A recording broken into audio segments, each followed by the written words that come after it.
This topic has been nearly a year in the making for me in my head, but started to crystallize when I met Michael this past spring during the course of a search I was conducting. We had a fascinating conversation about what he was working on and his history in AI before it was called such. And we kept the dialogue going, and I had the idea that it would be a great match to bring into a fireside chat conversation with an HR leader. Initially, I was concerned that leaders, and especially those in HR, were experiencing AI topic fatigue until I did some analysis on this year's Unleash HR conference, which I was astounded that 45% of the sessions were all AI related, and clearly an area where HR leaders are continuing to work to build their own knowledge and understand the practices of others. So some interesting stats have come up in my preparation for this event. According to Gartner, 83% of companies claim that using AI in their business strategies is a top priority. Global AI investment is projected to reach 200 billion by next year. The use of generative AI doubled in the first half of 2024, and 75% of global knowledge workers are using it, many of whom are bringing their own AI to work. 42% of the workforce is concerned about the impact of generative AI on their jobs, and 4 in 5 employees want to learn more about how to use AI in their jobs. But only 39% have gotten any AI training for their company, and only 25% of companies are planning to deliver any AI training this year. CHROs give themselves an average score of 4 out of 10 in terms of their own AI knowledge. So, with that as our stage, it's my pleasure to introduce our two panelists. Michael Engel, former Senior Managing Director at PwC and AI expert. Michael is an accomplished consulting industry leader known for building and leading organizations that deliver business impact. He's known for working closely with client executives across diverse industries to drive top-line growth, rationalize cost, unlock value, and tackle business challenges through emerging technology applications. Michael's expertise includes intelligent automation, AI and generative AI strategy, process intelligence, emerging tech innovation, global delivery leadership, innovation strategy, practice development, P&L responsibility, alliance management, and outsourcing advisory. He's achieved notable leadership milestones, such as conceptualizing and developing an AI-driven process discovery tool for accelerated automation, leading an intelligent automation program resulting in millions of hours of workforce capacity and over 100 million in revenue, and being recognized as industry driver and conference speaker. Michael also established an automation hub for upskilling thousands of staff members in robotic process automation and analytics. As a startup entrepreneur, he founded an international advisory firm and has worked extensively in consumer markets, professional services, financial services, technology, pharmaceuticals, and media. Welcome, Michael. After meeting Michael, I was having lunch with a friend and colleague of mine, Josh McAfee, and I told him that I was considering putting together an event and looking for an HR leader that I could convince to join on the topic of AI and HR. Josh introduced me to Donald, fresh off a speaking engagement at South by Southwest. After we met, I knew we had a killer panel. Shout out to Josh of Humans Doing for the introduction.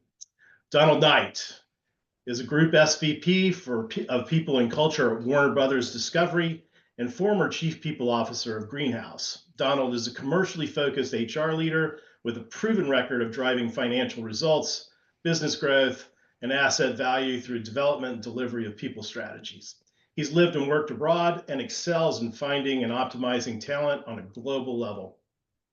Maximizing returns on talent investments allow him to elevate human performance while delivering significant cost savings. Donald is a high-energy operator with a reputation for moving businesses into the future through organizational transformation.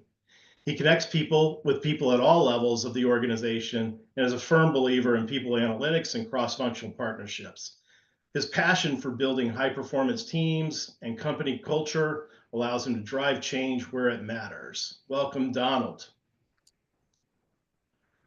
All right, I think we're ready to go. So, one of the things we did in advance of this session was to a few of the attendees, we put out an opportunity to be able to ask questions in advance in what we're going to consider a lightning round. So, we're going to go run through a few questions, and it's going to be like fast response. We'll have the kind of the Jeopardy timer on this a little bit, and then we're going to get into our platform topics as well. So, the first question is for Donald. Donald, many employees fear that the adoption of AI might lead to job displacement. How can HR leaders effectively address these concerns while demonstrating that AI integration is more about enhancing efficiency and unlocking new business opportunities rather than replacing human roles? Yeah, it's a great one. I think there's three things I think HR professionals can do. I think the first thing is create a policy so people understand the guardrails of how AI is going to be implemented at your organizations respectively. I think the second one is allow people to test and learn. So many people right now, when it comes to AI, they're testing at home on their personal time as opposed to during the work hours. And so creating an environment where they can test, I think is amazing. And then last, but certainly not least, continue to iterate with the end in mind. Like none of us are going to figure out AI overnight, regardless if you're me, Michael, or Sam Altman for that matter. So trying to make sure that people feel comfortable learning along the way and iterating along the way, I think is going to be helpful. Got it. Good. Michael, what steps can HR take today to prepare for AI's potential future capabilities, especially with regard to autonomous decision making and collaboration? Well, this is what I got from what Donald just said. I think it's start by hold on to your hats, man. This is going to be a wild ride, right? But from an HR perspective, I think it's really about change management. I think is a big thing. So starting change management ahead of the change, because I'm guilty of this too. Typically, HR is brought in too late, right? But in this case, we got to start with the human side of this. And I think Donald hit on this as well. But it's creating awareness of what this, is this really going to impact my job? If so, how? Upskilling people. I believe that everybody can either be a builder or a consumer of this technology, right? And it's being proven out by Gen AI on your home computer, right? And then foster the partnerships. I mean, nobody's in a better position than HR to foster the partnerships across the entire enterprise, right? And then the last piece of it, I think, is really important. Donald mentioned guardrails, but I think HR being a voice and establishing the governance, and probably even more important, the ethical guidelines that we're going to be that your company's concerned with are really going to be key. Good. Thanks, Michael. Donald, what is the potential impact of AI on organizational culture and employee trust? Yeah, I think I'm excited about the deep learning portion. I think most people, when they talk about AI, they're focused on uh, prompts. So, where you typically go into the system and ask it a question and it spits something back to you. But to me, on the organizational culture piece, deep learning, taking things like employee surveys and trying to figure out where are sentiments actually aggregating, where you might have a different experience for folks that are doing reverse caregiving as opposed to kids who are just graduated from college. I think unpacking that a little bit more should allow us to have a heightened sense of culture for the organization because you can then be more prescriptive on some of the things you may prescribe to help shift the organization. So I'm most excited about that. Excellent. Michael, how do we measure the ROI of AI on HR initiatives? Yeah, great question. I think in one word, it's money, right? It's about revenue profitability, obviously at the end of the day, but it's really been elusive in terms of finding that on the balance sheet, right? So I think that it's important, particularly from this audience's perspective, as we start to think about other measurements, speed, accuracy, security, and then one that I really like that's really emerging right now is the employee experience on top of the customer experience. Now we care about what the employee's vision of this is. So I think, if you think about it from an HR perspective, it's quality hires quickly, trained and productive in no time. And so they'll stay and grow, right? So I think that's the ROI is measured that way. Perfect. For sure. Donald, how can HR assist with fostering a culture of continuous learning and adaptability to keep pace with AI advancements? Yeah, it's funny. I have lived long enough where AI used to be Allen Iverson, and now people are calling it artificial intelligence, which is very interesting.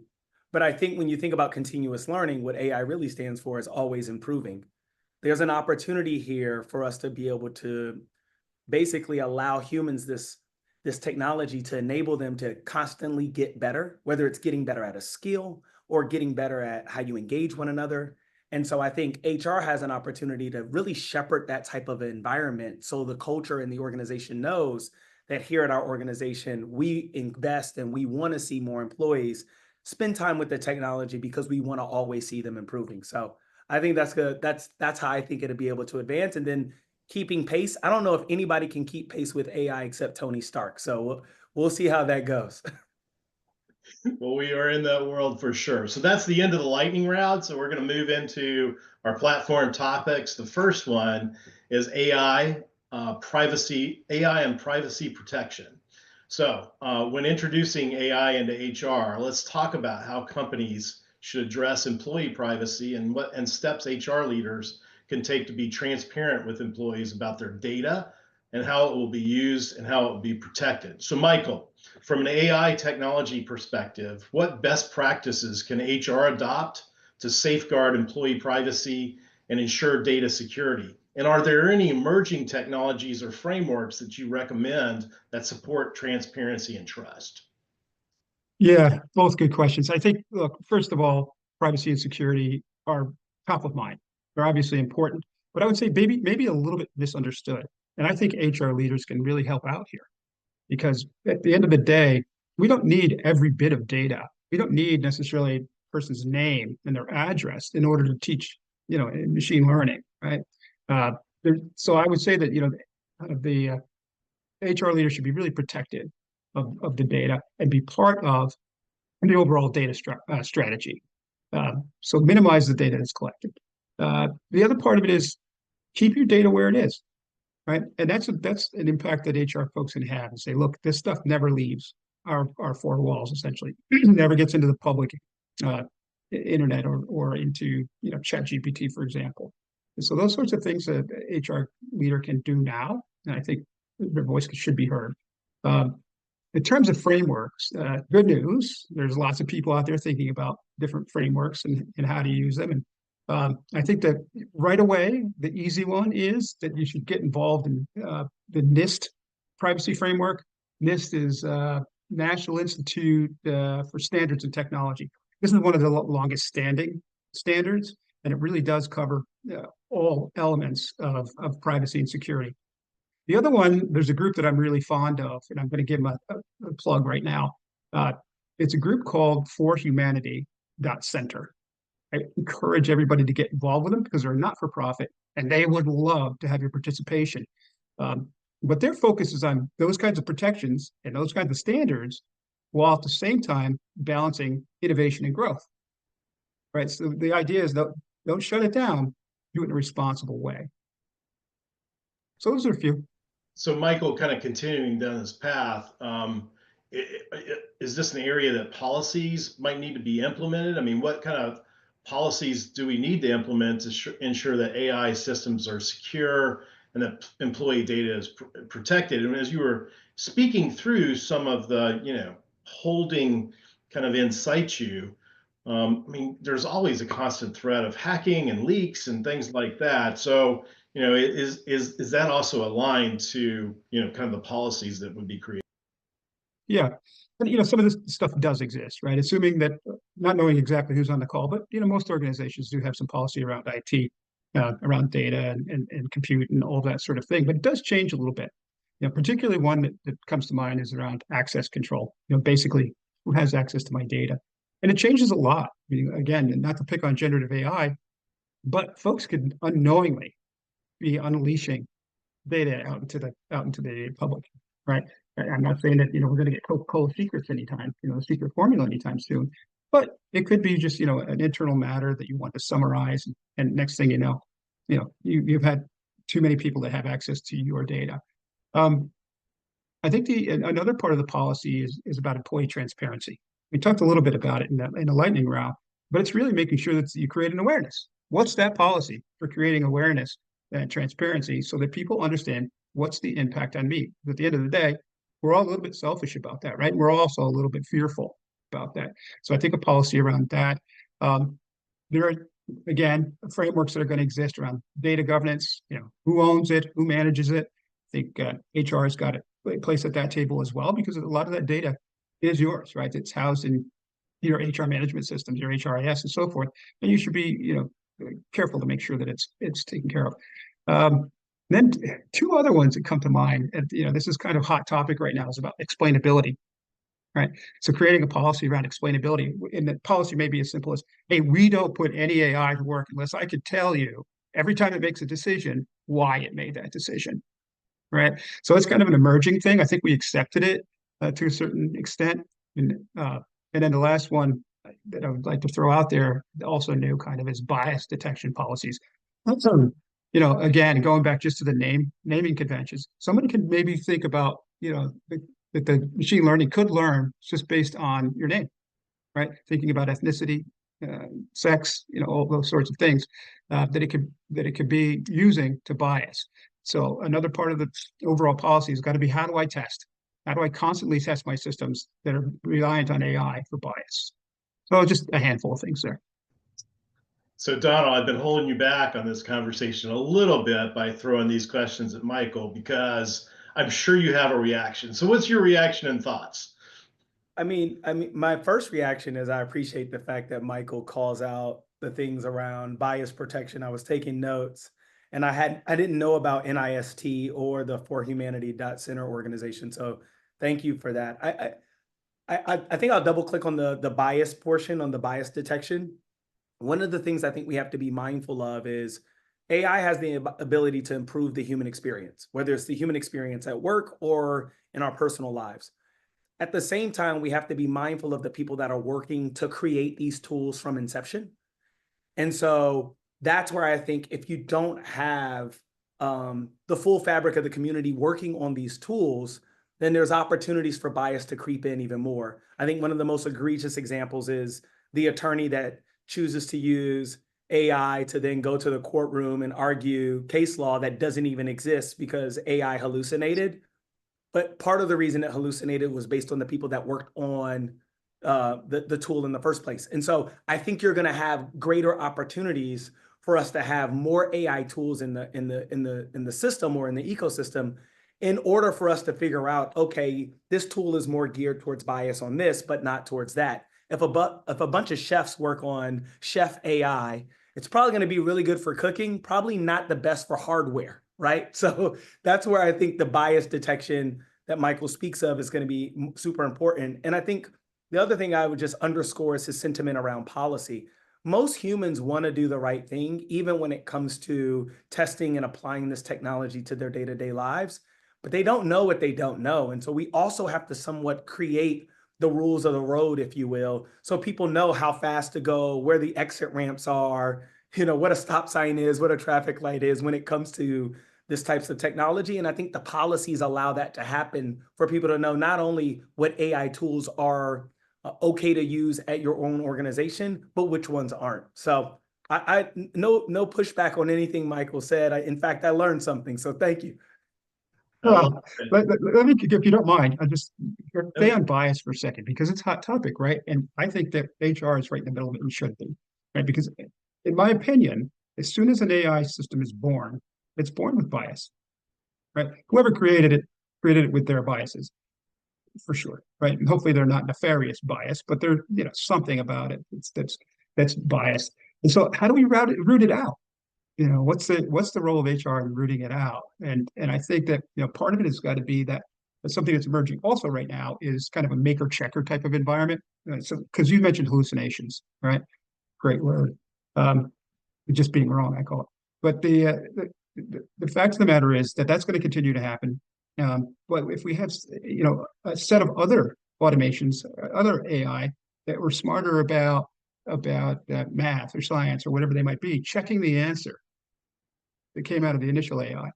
And then why wouldn't we have the same exact thing from a bias perspective? We have another AI that's all it knows about is how to detect bias. And before an answer is given, I mean, this is all, happens at the speed of light. Before the answer is given, it checks for these things. So I've seen that. play out a little bit in, kind of my area has been really around talent acquisition. When we think about talent acquisition, we also think about selection, and certainly, there's opportunities to have a heavy lift done by AI technology to be able to kind of down select and get to a smaller group of talent. But we were always very concerned about invoking bias that we might have had to be able to train the tool that was there. And some of the partners were able to actually get to a little bit more bits and bytes and data in the algorithms to even detect that early on. Do you think that's a place that we're going to be able to get right? Or do you think we always need to at some point stop, drop, and roll and have a human really, really check it for us? Well, Donald, do you want to go first on that? Or? I think, look, I think this is when I wish Lewis and Clark were still around. So I think they could help us out. I think, look, any new expedition of this magnitude at this scale, I think you're going to learn as you go. I don't think that any of the tools right now, Michael, push back if you think differently, but Glenn, I think right now we have to have humans because the tools are not nearly as advanced as they need to be in order for it to root itself out or self-correct. And so the reason I bring up the Lewis and Clark folks is because any new expedition is like that. I mean, I remember growing up playing Oregon Trail, and my oxen would often catch malaria and never make it all the way to Oregon. It was terrible. And, it's okay though, because it's like we were forging a new trail, we were forging a new path. I think that's the same thing with AI. Like the guide that HR is able to provide in partnership with other departments inside of organizations is somewhat allowing this humanness to still be present, knowing that the technology has not nearly advanced where we need it to be, where it can be on autopilot. So I think that's why it's important. And I use things like basic things like the traffic light. The traffic light is a universal symbol for, stop, slow down, and go. And still it takes a human to actually press the gas and brakes. So I think we still need humans when it comes to some of these things. But Michael, push back if you think differently. No, I don't. But I think it's temporal. It's now, right? And I think the answer is absolutely correct. And because it's not a question of capability, it's a question of trust, right? You want to. I only have driver assist in my car, and it's too much. I'm not ready for a self-driving car. I still want to push the gas and all that sort of stuff. Not that the car doesn't have the capability, but that I don't trust it, right? So I think it broadly applies. And Donald, just kind of you tapped into it a little bit, but when I think about some of your core competencies, people analytics, cross-functional partnerships, how do you see the role of HR evolving to potentially protect employee data privacy, and then also, who should take the lead? Should HR take this lead for and have a primary responsibility, or should it go to other groups like IT or legal to take the lead? Yeah. So, I mean, yeah, I'm not one to say always bring the pack, if you will.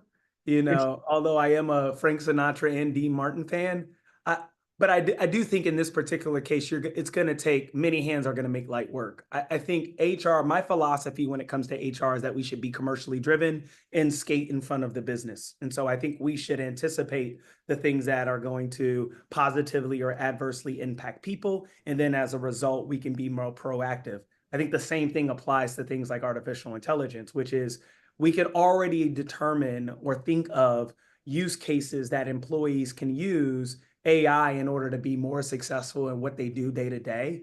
And so if we're skating in front of the business, yes, I do think that there is a role for HR to take as one of the leaders, but I don't think we should lead alone. I think when you think about the privacy and security that Michael just spoke of, many of us don't have that in our bailiwick as something that we've marshaled in the past. And so having folks like IT a part of the conversation from inception or trying to figure out some of the legal ramifications as part of the conversation, I think is helpful. But I definitely think there's a role for HR because, again, the entire tool is supposed to improve the human experience. And so when you're thinking about different rules, in the past, we've had things like GDPR. I know there's probably some folks here from the European Union or from the UK, and you think about the EU Artificial Intelligence Act, all of these things are things that are somewhat trying to dictate the rules of the road and how we apply this technology. And if it's going to affect people, then I think HR has to be one of the vocal influencers when it comes to shaping or reshaping the technology policies that govern AI. Now, Donald, I hope we find a place where we disagree on something. It'll be a lot more interesting. Because I have to agree with you again, right? I believe it does take a village, right? And so to your question, Glenn, you asked whether it's IT or it's HR, it's legal. It's not any one of them, right? It's all of them working together. But maybe we'll disagree on this a little bit, Donald. I believe that it is separate leadership, right? There is a head of AI, chief AI person, whatever you want to call that person, that's leading.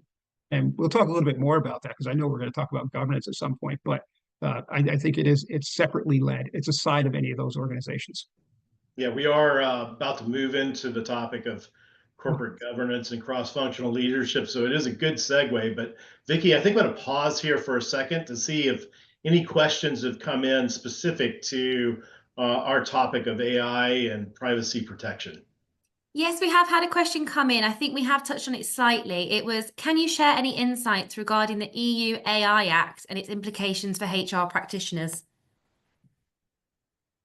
Yeah, I'm happy to tag team this one with Michael. I think if you're not familiar with the EU AI Act, basically it is the first piece of regulation that we've seen of its kind governing AI when it comes to the European Union. And basically what they're doing is they're looking at different AI applications and somewhat like classifying or grouping them based on their risk tolerance. So of course, the most egregious is unacceptable risk. Think about an AI application that intentionally takes someone's personal data and puts it on the World Wide Web. That would be unacceptable. Very egregious and probably exaggeratory, somewhat of an exaggeration, but that's unacceptable risk. That's one of the groupings. The second one that we see from an HR perspective is things that are like high risk applications, right? So you think about things that are like scanning job applications, and making sure that it has certain legal requirements where you're not publicizing things like PII. Those are the things that are like somewhat high risk groupings. And then the third one, which unfortunately they ran out of good branding. So they basically just said all others. Those are all the other risk. And those are the ones that are not necessarily, the rules of the road have not necessarily been set on it being either high risk or unacceptable. Those are the ones that I think the act is basically saying they're going to have to review to figure out what grouping it's going to fall in, and is the application deemed somewhat okay or approved. So the EU AI Act is not going to be the last of its kind. It's definitely the first of its kind and something that should be on the radar of most HR professionals. Yeah, I would just add a couple of things to that. I think that you're right, and there are other countries, including the United States, that trying to replicate or hopefully it be more inclusive of the EU AI Act. But I think that really the biggest, most interesting part to me is again balancing the policies with innovation and growth. But there are things in there. There are the stuff with the President's Act as well here in the U.S.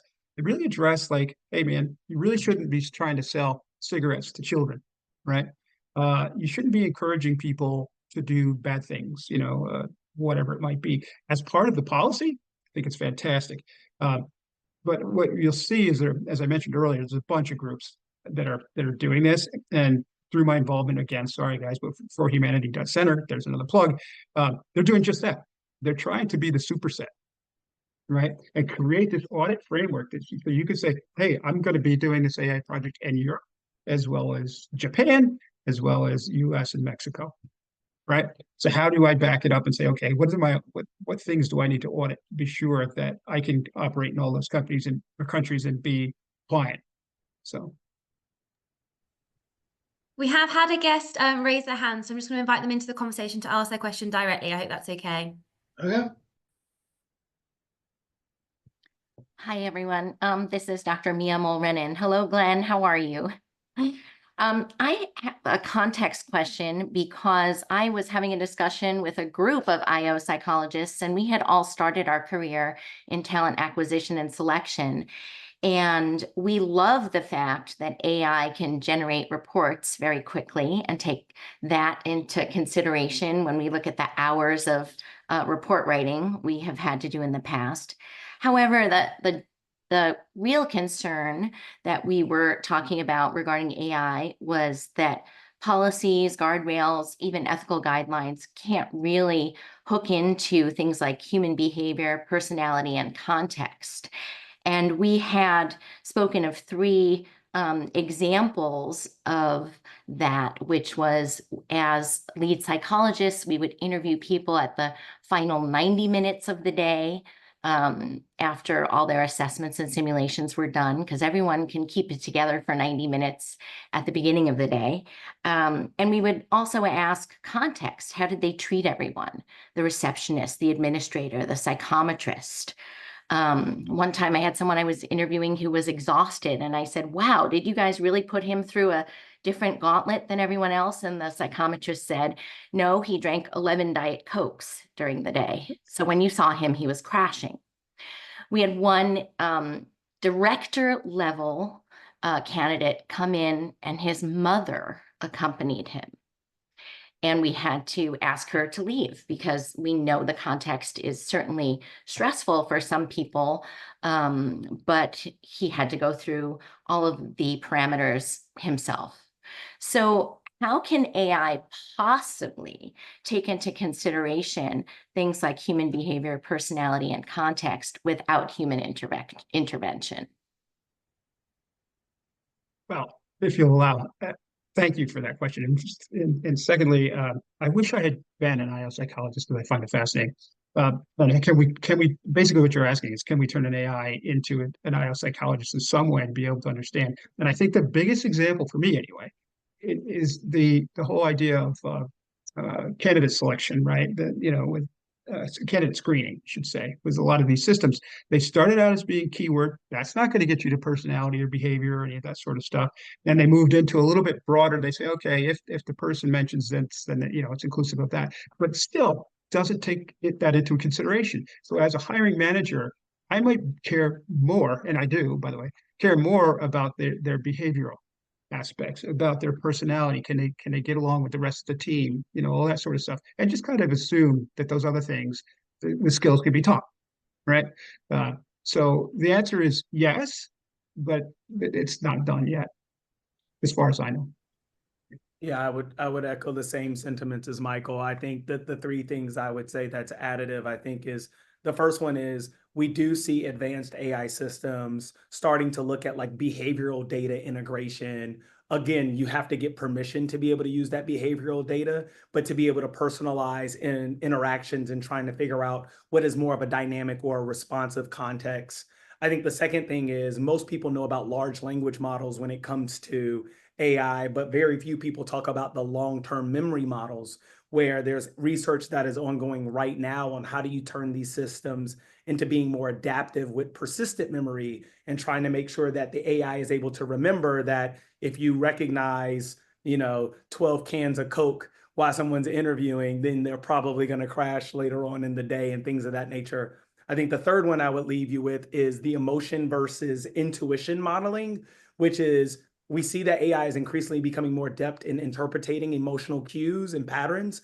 But to Michael's point earlier, there is a bias based on who is shaping those systems. And so they have a difficulty somewhat replicating that human intuition. And so for the time being, I think you're going to have more humans involved in the process. But I think it's a great question to the Dr. Mia Mulrenin who asked it. Some of the systems are trying to improve, but they're nowhere where they need to be right now. Mia, thank you for your question. You always bring a nice perspective to the conversation.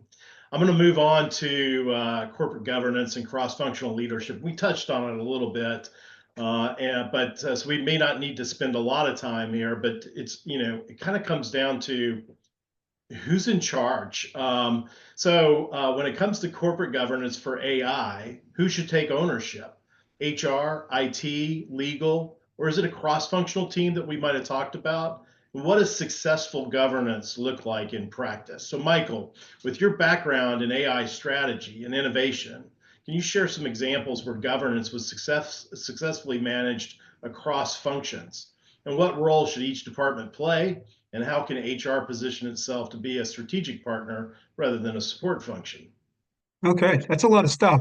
Um, but first off, and let's talk about what's been successful. I think in every case, and now keeping in mind, I generally am dealing with large organizations, and I'm not sure that this is going to be different or not. But by and large, this is the sort of thing, as I mentioned before, that starts from centralized, right? It's still cross-functional, as you mentioned, right? We have to have HR, legal, and risk, and everybody else involved as some sort of participant. But there is a core team in the beginning that is, they wake up every day, every morning. That's all they think about is AI and how they're going to play in your business, right? As their primary jobs, Michael? I mean, this As their is primary. their job in the company along with others. This is not something that's a sideline or a part-time or a committee that they're a part of. No, I mean, look, when you talk about those folks that are core, they're actually building and maintaining and all that sort of stuff. No, that's full-time job for them. I think that HR has to provide almost a full-time role into that, depending on the side of the organization, because remember, part of it is change management, and you got to become expert at it. It's not something you do, every once in a while. But Glenn, I think the other point that I'd make here is from a successful company's perspective, it's evolutionary as well. Right. I can speak to this from my own experience at PwC as well as with our clients. If you do this right, that center is going to be put out of a job. You're going to work yourself right out of a job, right? Because you want to federate it out to the business units over time. And again, here comes HR because you have to manage that change, and you have to make people want it and want to do it, right? And the nerds that are in that center aren't going to be able to do that on their own. So Donald, what was the other part? Yeah, Donald, your so what, reaction? What is my reaction? Again, I'm hoping in one of these questions, Michael and I are going to disagree. I agree with the change management piece, especially the role that I think has to happen in order to be successful.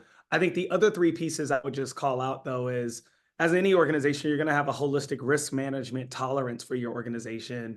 And then the other two thing is, how are you balancing being aligned strategically across the organization while also appreciating or creating an environment for diverse perspectives?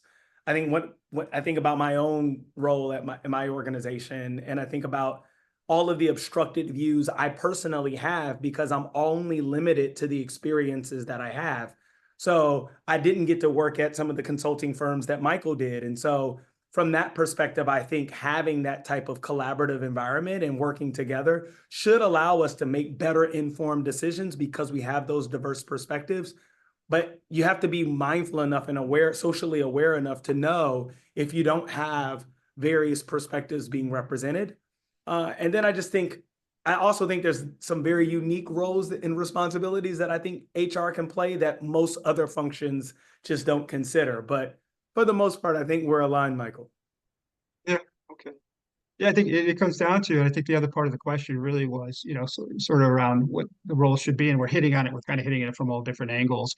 Um, and HR does play an important role here, but at the end of the day, they're going to be toll gates, and we're going to help establish them, or you're going to help establish what those toll gates are in your organization. I'm sure, Donald, you're involved in that heavily in terms of, like, from a risk perspective. You're not putting anything that's going to have impact on our business into production without having the right controls, right? Controls that I can see and measure, right? From an IT perspective, you're not getting any compute, you're not getting any access to data unless you go through these toll gates, right? So that has to happen. But it really comes back from an HR perspective is how do we again, it's the people part of it. You've got a lot of people that are excited. I think, Glenn, what did you say? 84% or a large percentage of people are using, for example, Gen AI at home and at work. So there's a lot of people that are excited. They want to bring that, that expertise to work. And there's a lot of people, maybe an equal number, that are scared, right? So it's a whole fear, uncertainty, and doubt. So that's why I think, communications obviously is key. We hit that too many times now, but upskilling, it's when I say upskilling, it's not just about awareness. It's about the ability. Everybody in the organization could at some time have access to generative AI, and they're going to use it at work. And some of them may use it in a way where they're contributing, right? They're actually building something And a lot of people have the aptitude for that. I've seen that in large organizations where a large percentage of people, particularly with generative AI, want to be involved in that way. Same thing with RPA. They wanted to be able to build their own automations that they could then share with others. And I think, I got to be careful, but I think it is a generational thing. And then the rest of the people that are involved in the organization are consumers, right? So in order to be consumer, you still need to know. You need to know how to use these tools, right? So I think, again, it's not going to be the folks in the center that are necessarily going to be responsible for that sort of thing. It's going to be the people that are closest to the staff and to the organization, right? Keep in mind, they're already doing it, right? So now all we got to do is make sure we're managing it. Well, it just inherently, it seems to me like if people start bringing their own tools to work, that's great, just showing a lot of energy, but I think it also creates some pretty significant exposure. I mean, it may be more complicated than just kind of writing a letter and having it refined. Could be somebody drops a whole data structure into kind of the free chat GPT version, and there's some pretty sensitive information in that, and that they have potentially just released out there into the wild. It has escaped the lab. So it seems to me, and I'm sensitive to Donald, the role that you have to be able to really not suppress, the energy that employees have, but then also to recognize, some of that exposure that they might get. I think it's interesting to have, kind of a cross collaborative group that this is their focus, and they generate policy, they answer questions, they're at the forefront, they're probably pulled in front of the board, at least their content goes in front of the board on a regular basis. I'm just not seeing that in organizations right now, and perhaps it is something that's kind of coming out. Yeah, I think we're seeing heightened senses of collaboration, especially when it comes to establishing AI policies, Glenn. I talk to my peers often. We're in group chats together. I see that.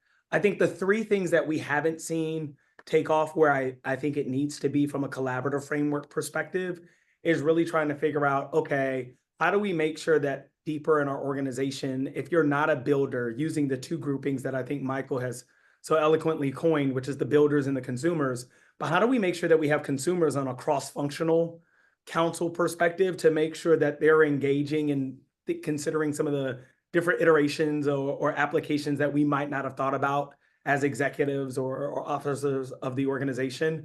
I think the other two is, how do we make sure that we continue to develop AI literacy? The reality is people are living longer. And so as a result, they're working longer. And so how do we make sure that we have heightened senses of AI literacy, regardless of where you fall on the generational continuum? And then last, but certainly not least, my favorite CFO of all time used to tell me that if you can't measure it, you can't change it.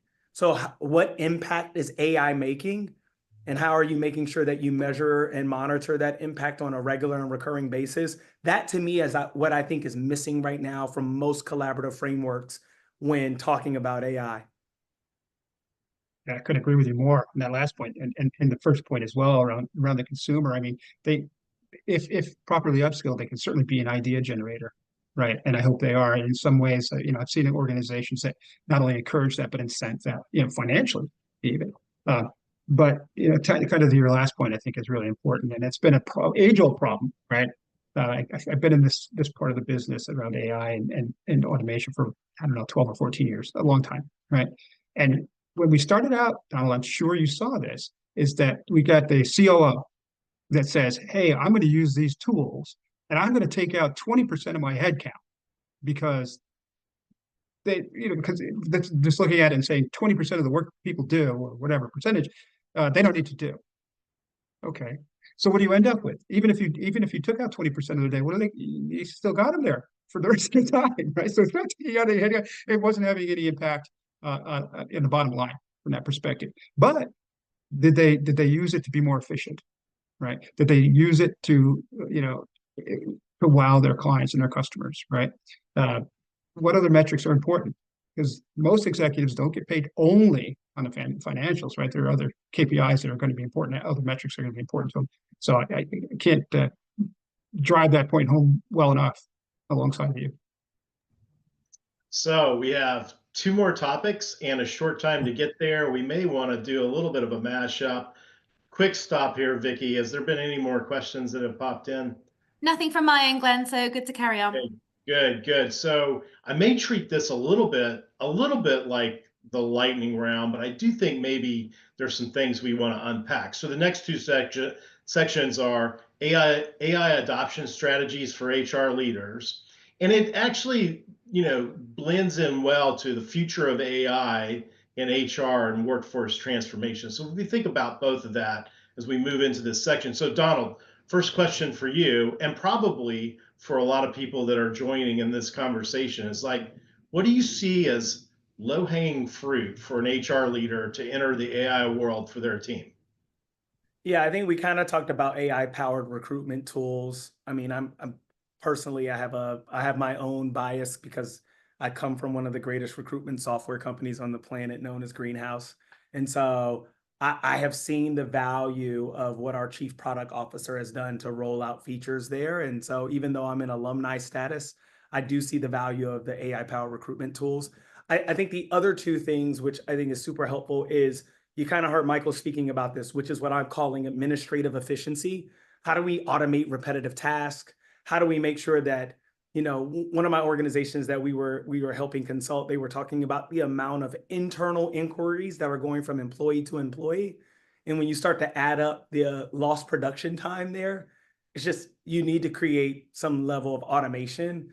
And then I think the last one is around, which I think is going to be, somewhat controversial just given the current landscape. But this idea around like, how are we enhancing the various experiences and the level of engagement that we're having from diverse populations inside of the org? I think if you go to DEI professionals, they may over-index on things like gender or things like race, but I think those things are equally important. I think there's other areas though. How are we talking to neurodivergent folks? How are we making sure that folks that may be on a global multinational, how are we making sure that if they weren't physically present for the meeting, that you're still able to get their feedback on some of the conversations that are happening from like organization-wide meetings or town halls? And then I think the last one, which I think is completely under represented and undervalued, is the generational component. I think is not discussed enough. Humans are living longer. And if we get greater technology, they're going to continue to live even longer. And so this idea of like, what kind of experience and what level of engagement are we willing to have with such a different generational divide? We have over 5 different generations working, and we foresee that we're going to have easily 6 when you see Gen Alpha enter the workplace. I'm lucky enough to have both an 8th grader and an 8-month-old. And so they fall into 2 different generations. And I might, I'm rather young, so I'm young enough to probably still be in the workforce when both of them actually start working, unless me and Michael continue to scale this great AI technology for us to be able to sunset a lot sooner. And so I think trying to figure out how do we maximize their experiences and give them heightened levels of engagement is something I don't see discussed enough on the generational path. Great answer. Were there, Yeah. I know you mentioned Greenhouse and really, kind of this ATS tool that has it baked in, but in terms of some other tools that might be out there, you talked about, some other efficiencies that might be gained. I mean, can you like, if I've got like limited budget, I'm leading an HR function, pressure from the organization to, start leveraging this, even my team. I mean, are there part of the low-hanging fruit? Are there things out there that somebody could tap into right away? Yeah, Not that I'm asking you to be an advertisement, but it's really more of a use case, right?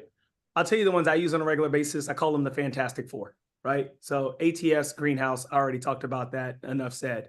Second one, I think if you're trying to think about strategic workforce planning and how do you make sure things like talent calibrations and succession slates typically take people forever because they were typically manually populating either PowerPoint, Keynote, or Google Slides. The company I would tell you to go look up is Lattice. based out of San Francisco. Their CEO came from Salesforce, and they have deployed AI for workforce planning at a degree that I haven't seen any of their competitors keep up. There's a third company called Compa. They're looking at compensation. So rather than waiting for stale data to come from some of the larger compensation market data companies, they're able to look at offer letter data and tell you exactly what AI engineers are seeing as offers as of last Tuesday, as opposed to waiting 6 months for stale data to be repurposed back to you.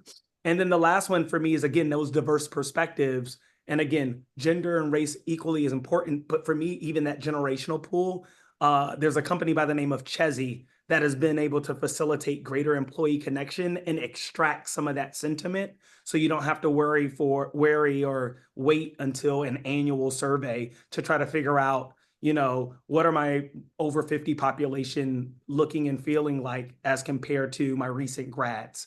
I call those the Fantastic Four. I wish I got kickbacks from all four of them. Unfortunately, I don't. So before I turn it over to Michael for a reaction, I'd like to, understand what you see at the other end of the continuum. And this is kind of a bit of our next topic, future of AI and transformation. I mean, what do you see as aspirational adoption of AI within the HR team or organization? Are you saying for me or for Michael? For you, and then I'm going to want Michael to react to that, because I think he Oh, yeah. have a view from a different crow's nest. Yeah, I think hyper-personalized employee journeys, the more you're going to continue to see more diverse talent inside of organizations, especially from a generational perspective, they're going to want personalized employee journeys. And that's not just what you call like career development or climbing the proverbial ladder. For me, that's around what level of feedback, what does performance insights look like? People want to know how their performance is trending. And you're going to have to message that very differently based on what generation those people belong to. I think the second one for me, aspirationally, for me, is AI-driven organizational design. Most companies suck at org design, and they wait until a restructure or reduction in force to even start to address it. So I think for me is like AI-driven organizational design, knowing that Michael has added additional skill sets and that makes him a potential successor to the chief marketing officer, even though he has a psychology and technology background. What does that then do for his organization? Having AI drive some of the different design perspectives. And then I think last but certainly not least is just what does diversity, equity, and inclusion look like in the future at an advanced state? This idea that you're constantly monitoring equity and you're constantly looking at representation and promotions. And if you can spot bias patterns in organizational practices, how do you elevate that so humans that have the best of intentions can still react and change some of their biased practices in real time, as opposed to waiting until the end of a calendar or fiscal year? So to me, it's around those three: personalized employee journeys, AI-driven organizational design, and advanced DEI initiatives. Nice. Michael, your reaction. Oh, apologies, guys. I agree. I think it's the hyper-personalized kind of interaction, right? There's a few things, and you mentioned diversity. Obviously, it's important because those are the dimensions under which we're going to determine what that hyper-personalization should look like. If you have these basic components to your background or whatever it might be, then we're going to tailor a training program that's specific to you. We're going to tailor your career development, right, from all those different angles. And I appreciated a few of those I hadn't really considered, but it's going to be specific to you and who you are. And we're going to really start to think about work style accommodation.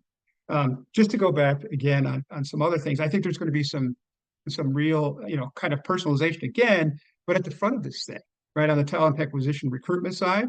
So when I first interact, they're going to be, and again, it's a generational thing. It's something like, it's some ridiculous number, like 80% of people in Gen X or whatever don't want to talk to anybody on the phone, right? I presumably don't want to Zoom either. So that's not how we're going to reach them, right? It's not going to be a recruiter calling them up. It's going to be a really smart person who understands, or agent that really understands them, right? Based on whatever data we can collect and the resume that they've submitted, that this is how you should approach this person, right? So I think it'll be more things like that. Yeah.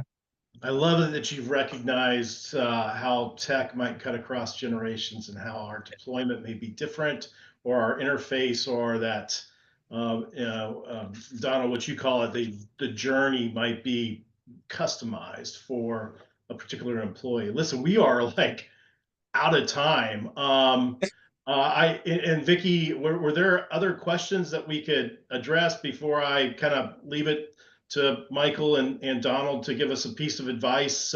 If there's one piece of advice for the AI-driven future, what would it be? So were there other questions? You carry on with those questions, and what I'll do is I'll circulate any other questions that came through as part of the follow-up so we can touch on them. Awesome. That'd be great. So 15 seconds each. Donald, Michael, if you had one piece of advice to HR leaders looking to navigate the AI-driven future with confidence, what would it be? Donald, you first. Look, I think generational considerations are essential. And I think for the HR leaders on this call, I think you got to focus on the individual, knowing that AI adoption is not a one size fits all. And so you're going to have to tailor your adoption efforts to make sure that everybody on that generational continuum is not left behind as you start to deploy this amazing tool to improve the human experience. So that would be my piece of feedback.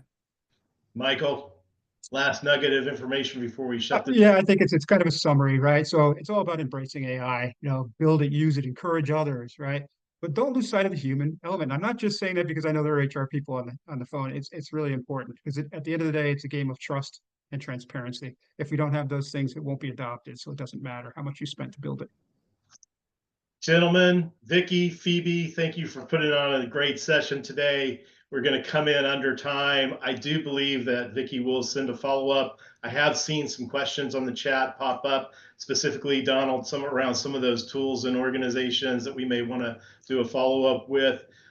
Thank you very much for coming and putting your time into this. It's been greatly appreciated, and I appreciate the attendees joining and giving up their lunch hour, depending upon where they are in the US, or breakfast. Thank you.